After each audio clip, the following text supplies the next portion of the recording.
Shabbat Shalom. Here's my question for this morning. Does prayer work? Does prayer work? Now look, on one hand, we know the answer to the question. After all, prayer must work because the University of Michigan men's basketball team just won the national championship. And a couple years ago, by the way, the University of Michigan men's football team won the national championship as well.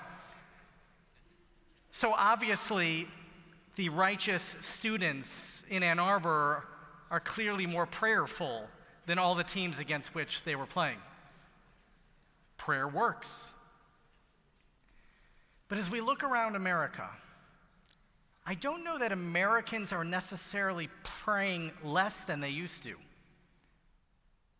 But Americans are sure attending their houses of worship a whole lot less than they used to. And American Jews in particular are going to the synagogue a whole lot less than they used to. Now, I mean, of course, everywhere but Zedek. Here, we're full each and every week, but everywhere else I hear, attendance has been down over the last several years. So it begs the question a little bit. Does prayer work? And I was thinking about this decline in prayer attendance when recently I was on the phone with a customer service provider.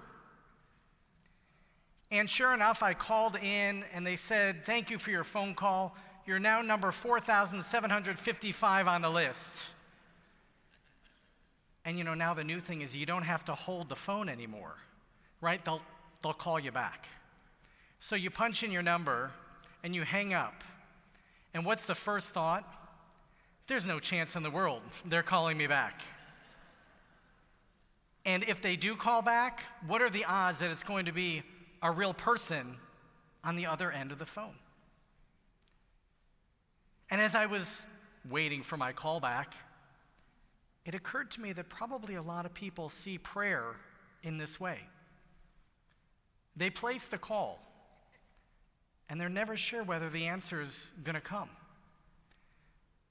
They're never sure whether the help that they are seeking is going to arrive. Sometimes we put our prayers out to the world, and we're not sure if there's anyone on the other line to answer the phone.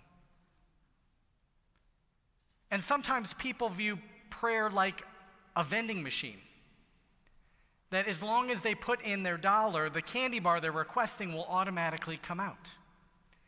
And we get frustrated when we put in our prayers like that dollar and the answer to the prayers doesn't automatically come out like the candy bar for which we hoped. Though I once heard someone say, God always answers prayers. Yes, no, and not yet. But God always answers prayers. So if God always answers prayers, does prayer work? And we think about it this week, this question, does prayer work? Because in our Torah portion, Parashat Tazria-Metzora, that Emily taught us about so beautifully, teaches us about the power of language. And that cruel words can lead to cruel actions. And so one of the biggest sins in Judaism is cruel language, what we call in Hebrew, lashon hara, evil speech. Whenever we gossip or slander, even just to one other person, and then we say, don't tell anybody else, that is among the gravest of sins, evil speech. And so if that is the case, and it happened in secret, what we come to see in our Torah portion this week is that God created a miracle whereby that secret gossip would be made public because the person would literally be afflicted with a skin condition. The gossiper would come to be seen publicly for what they had committed privately. And now we know this is not the Torah portion of dermatologists, because it also says that that same affliction, that white scaliness, will actually affect the walls of their home as well. the sins that they committed in secret become made public. Now, ever since the destruction of the Second Holy Temple, and as we understand, God actually removed God's self from this world as a punishment for how we were treating each other as human beings, no longer do we see the skin affliction present itself in the same way. So we don't know anymore when people are committing lashon hara. And therefore, all of us suffer as a result of that sin of evil speech.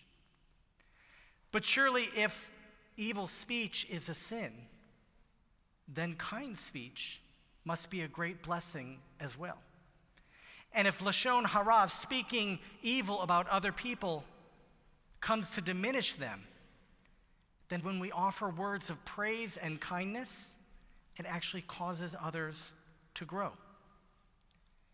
And I think there's another truth in there too, that when we speak cruel words about other people, our souls begin to shrink just a little bit to make room for the hubris and arrogance and power seeking that gossip and slander bring. So if through lashon hara, through evil speech, our souls shrink a little bit, then surely through profound speech, through prayer, through holy words, our souls can begin to grow again. So now I'll ask you the question: does prayer work? Show of hands. How many people think that prayer works? All right, it's a trick question. You're already in the synagogue. But it's nice to see. Now, of course, we know that you can pray anywhere, anytime, in any manner that you want. God doesn't only speak Hebrew. Right? God doesn't only respond to our structured, formal prayer services. So wherever you are, you can pray. And now we know there are primarily two kinds of prayer. There are words of gratitude, and there are words of petition. And the words of gratitude are powerful. Traditionally, Jews are supposed to say 100 blessings a day. And imagine if 100 times a day, every day, 7 days a week, 365 days a year, you found a reason to say thank you. And friends, we have it better than most anyone throughout human history.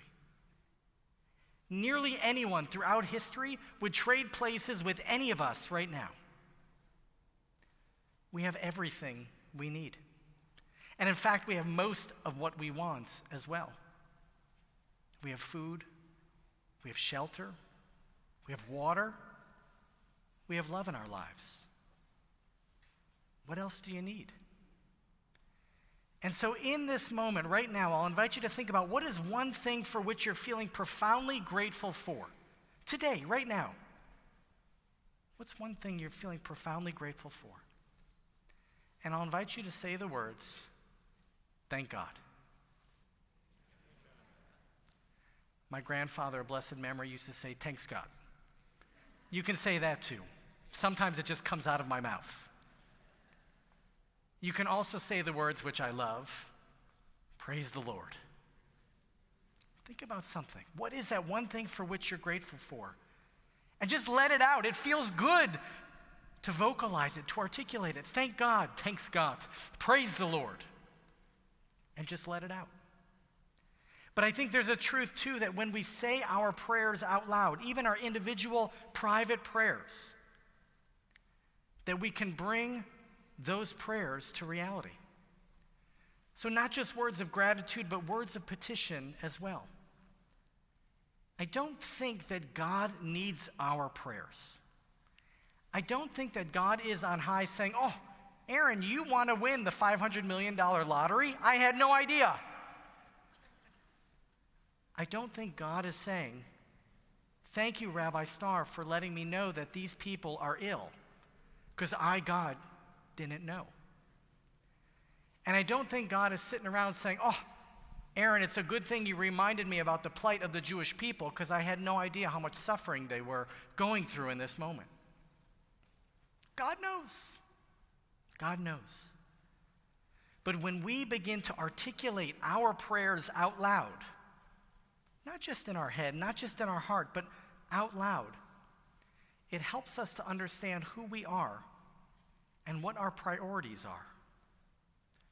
So might I invite you in this coming week to take one opportunity and just say your prayers out loud. For what are you grateful this week? For what do you yearn this week? And make that prayer out loud. But as we know, prayer isn't just a function of what we want. Prayer is not all about I and me. But when we are at home, when we're out and about in our car or wherever we happen to be, and we engage in that private prayer, at the end of the day, that's what it's often about. It's about what I need, about what my family needs or wants. So we have this opportunity now to come to our house of worship, to come to this magnificent synagogue, to allow our prayers to help us become bigger than ourselves. Communal prayer allows us to become bigger than ourselves. And now, Emily, what you have just shown us is that you now know as an adult member of the Jewish community that prayers aren't magic, but words are powerful. And when we join together in these communal words, it becomes about what we need, what our community and our people need, about what our country and our homeland need. Prayer helps us to become bigger than ourselves. Now, especially for our non-Jewish friends and family who are joining us today, you'll notice that our prayers are a little bit formulaic. We say the same words over and over and over again. And now we Jews, we never noticed that we do the exact same words over and over and over again. But through that formula, through those words, we are linked with our past. We are linked with Jews all around the world in this moment. And we link ourselves to our Jewish future as well. And I don't know about you, but sometimes I have a hard time finding the right words to articulate what I hope, not just for myself and my family, but for our people and the whole world.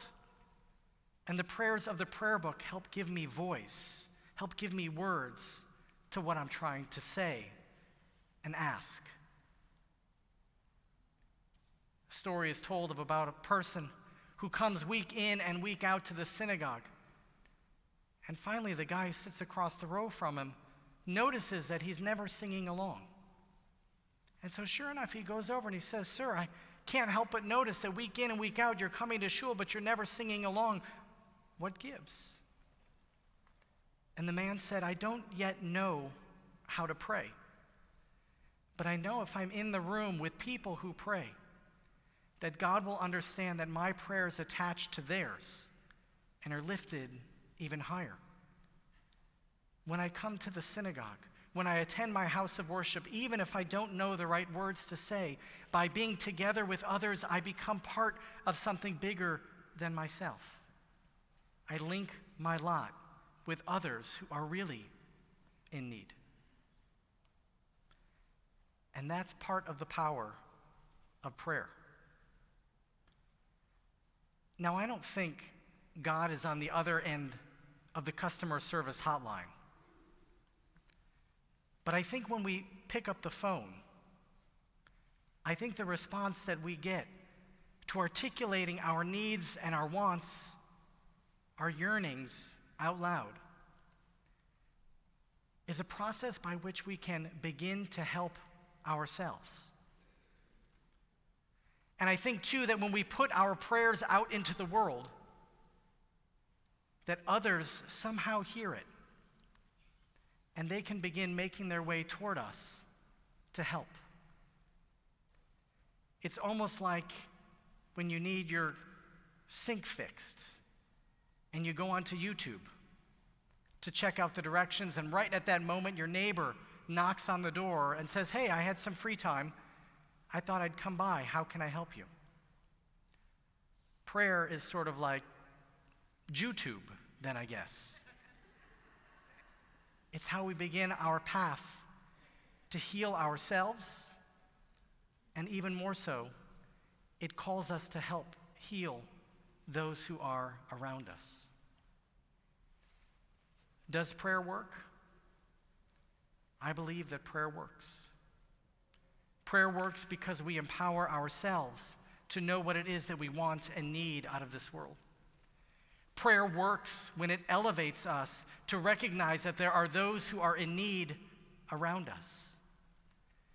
And prayer works especially when it moves us just beyond awareness of other needs and causes us, challenges us, pushes us, encourages us to actually step forward and to help. And when we do that, I think that God meets us halfway. Prayer works when we let it. Prayer works when we let it. And so on this Shabbat, on this Rosh Chodesh, I pray that all of our prayers should be fulfilled and that we should begin the process of helping others to fulfill theirs. Shabbat Shalom.